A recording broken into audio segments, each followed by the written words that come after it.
Kumusta mga kapwa ko beginners? Ngayon pag-aralan natin yung solo ng kanta ni Josh Garcia na pinamagatang Ikaw ang Iibigin Ko. Sa settings ng gitara ko, bridge pickup yung ginamit ko. And then naka full yung tone and volume ko. Sa amplifier naman, yung style is naka high gain 3. Tapos effects, reverb lang. Then yung gain ko naka full gain. Yung tone is naka 1 o'clock. And then yung master volume is almost 9 o'clock lang. Medyo mababa pa. Kasi masyadong masakit sa tenga pag mataas yung master volume. Dito ko na lang pinu-full sa guitar para yung audio galing sa guitar is full. Doon ko kinokontrol sa amplifier. Ngayon, yung mga nota nung solo na yon, naglalaro lang sa 4th, 3rd, 2nd, and 1st string. So, medyo middle ng neck. Meron slides yung interpretation ko. Ewan ko kung paano ba yung pagkakarinig nyo. Kasi sa akin, more on slides siya.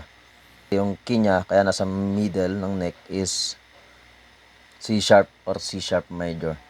Hindi ko nababanggitin isa-isa yung fret and string kasi nalilito ako lalong tumatagal.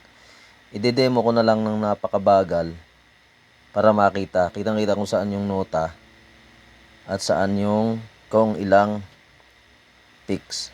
Hindi namang i-replay para mas makita, at pag naririnig mo na yung nota, sanay ka na dun sa anong gitara, na alam mo na yung kasunod, lalo na kung yung mga magagaling sa scale.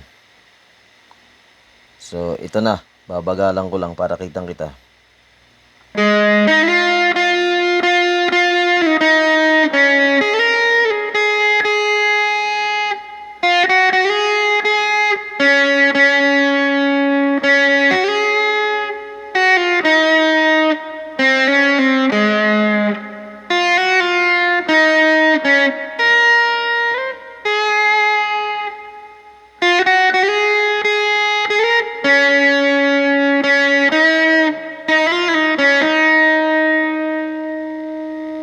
Tapos yung extension, wala siya sa original na kanta. Dinagdag ko lang.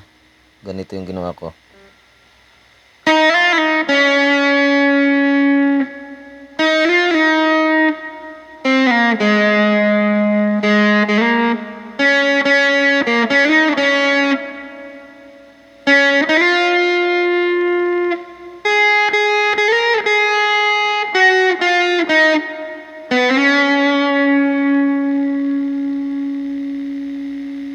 Yun.